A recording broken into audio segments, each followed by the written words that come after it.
Confidence is something that doesn't always come naturally. And today, I want to talk about some of the habits that you can build and actions that you can take that will build your confidence over the long term, just like exercising a muscle makes that muscle stronger.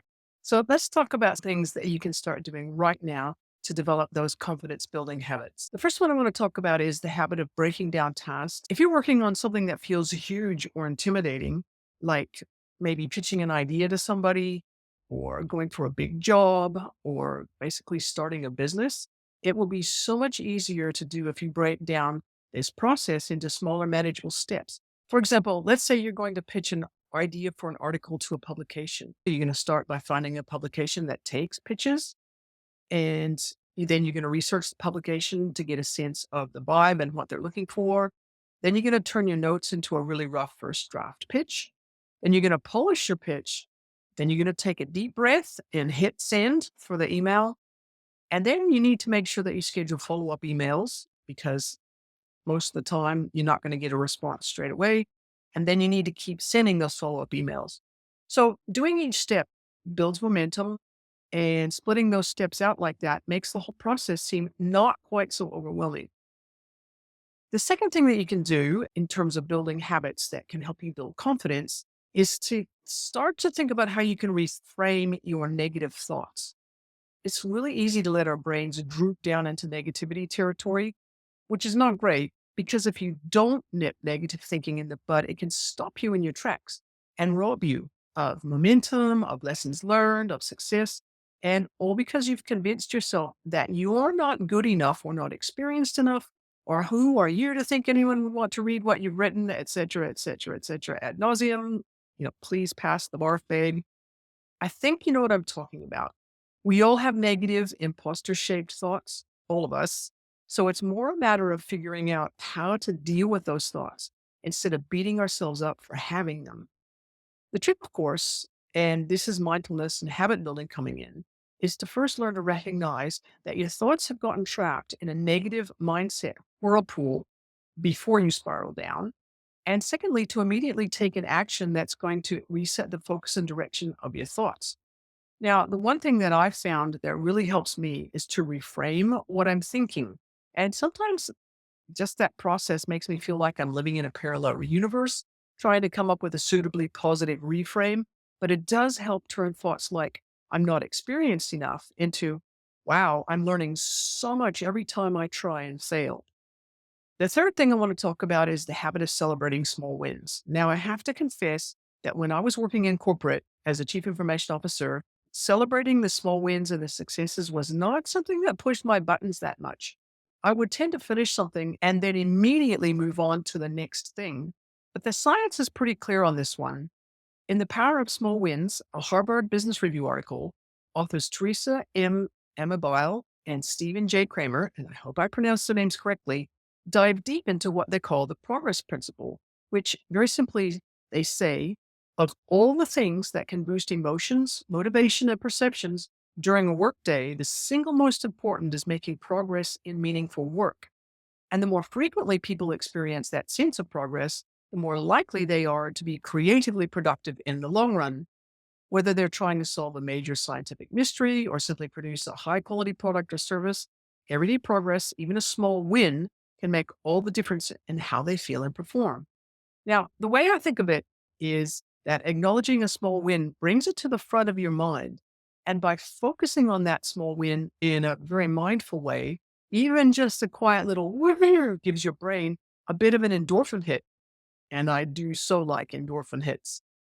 Now, there are so many things that can be small wins. It might be sending that tough email or having that hard conversation about pricing or submitting a really out there pitch or even deliberately choosing to take a day off and have some dedicated you time.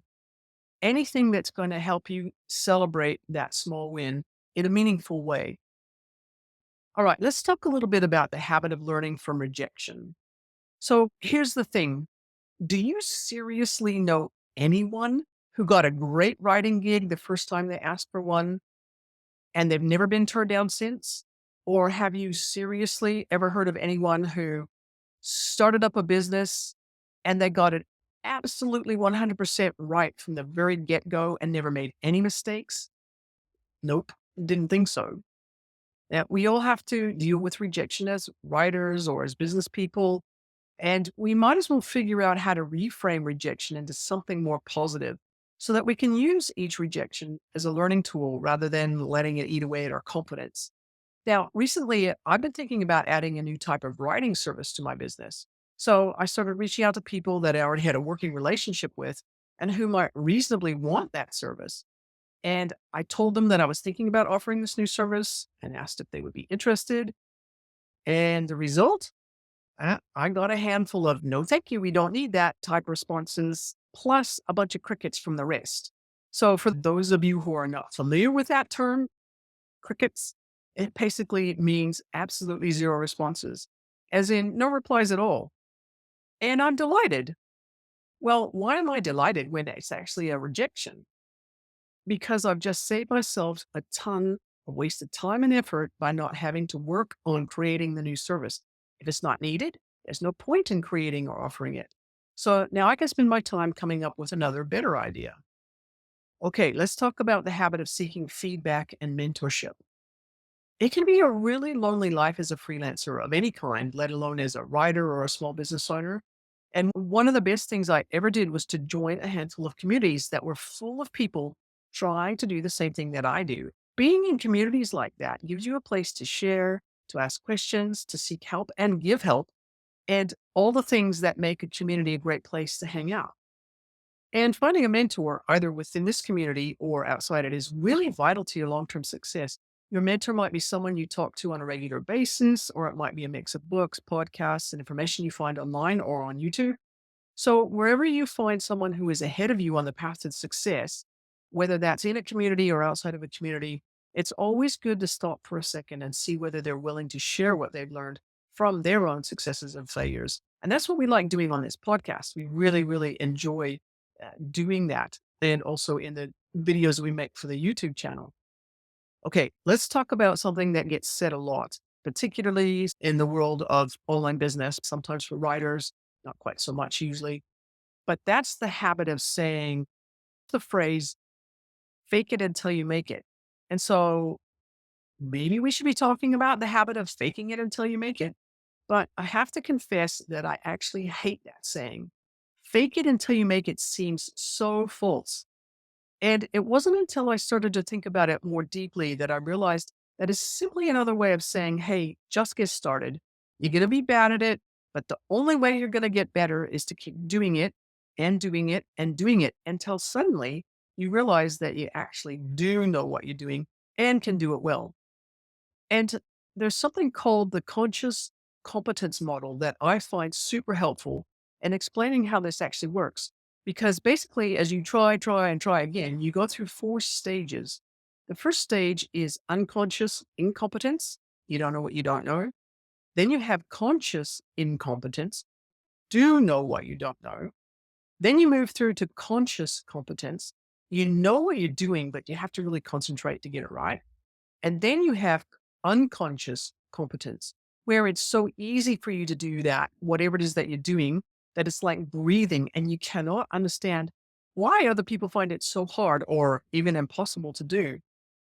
But I think the key point here is just keep trying and don't give up. You don't have to claim to be an expert when you're not, but you can say that you're working towards becoming one. All right, let's talk about the habit of creating routines for success. Now, I'm pretty sure that I don't have to say too much about how important it is to create routines that lead to success, like writing a set amount each day or going out and doing some type of marketing task every day. If you're a writer, sending out one pitch a week, or whoever you are, making yourself name all your files in such a way that you can find them again 10 years from now. Now, I am, of course, assuming that you will be still writing 10 years from now or still be running your business 10 years from now, because these kinds of routines create structure and give a sense of accomplishment. Now, small wins, anyone? Which helps confidence grow over time. And confidence breeds success. Okay, let's have a look at the habit of continuous learning and improvement. Now, it can be hard to know exactly where to spend your time learning new things, and honing your skills because there really is a lot going on right now, probably in your business, in the world, in your family, in your life. But keeping up with trends and what's happening is so important, especially for things like AI, artificial intelligence, and the impact it's having on small businesses and writers and translator businesses. So, trend spotting and talking with others in your industry is a must do. So is going to conferences and summits, virtual or face to face, reading relevant articles and books, and just basically keeping your finger on the pulse. And if you can afford it, find courses that will help you upskill, courses about particular areas where you're wanting to get better, or maybe anything on how to use AI to automate your business processes and free up time for yourself. All right. Let's talk about the habit of using affirmations or journaling. Now, there's one habit that I've developed over the years of running my own business that has really been enormously helpful, and that has been to religiously plan my week every Monday morning. And then at the end of each weekday, I take the time to write down and reflect on how things have gone that day. I do try to focus on the positive and celebrate those small wins, but I'll also use a not so smiley face to show when something's not gone as planned or if it's gone off the rails in a really big way. So not only does this weekly planning and daily reporting help me stay on track, but when I'm feeling overwhelmed or bad about what seems to be really slow progress, I can look back at previous weeks and just see how far I've really come. And that is a really big help with mindset when my brain is spewing imposter syndrome rubbish all over the place, which it does do sometimes. Most successful business owners I know use something similar to my planning system, or they'll write a daily journal about how things are going and how they're feeling. And other people swear by affirmations, but I find they don't work as advertised for me for some reason. I'm not sure why.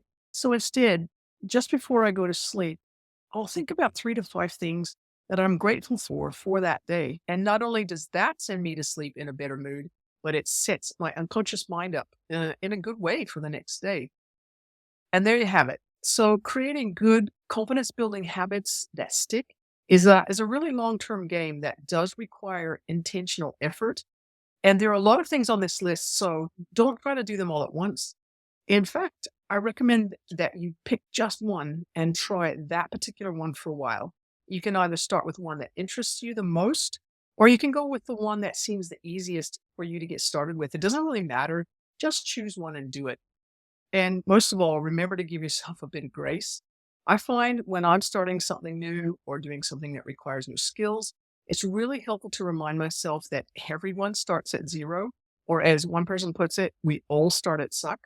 And that only by doing what you don't feel confident in doing will you ever develop the skills and the confidence that you need.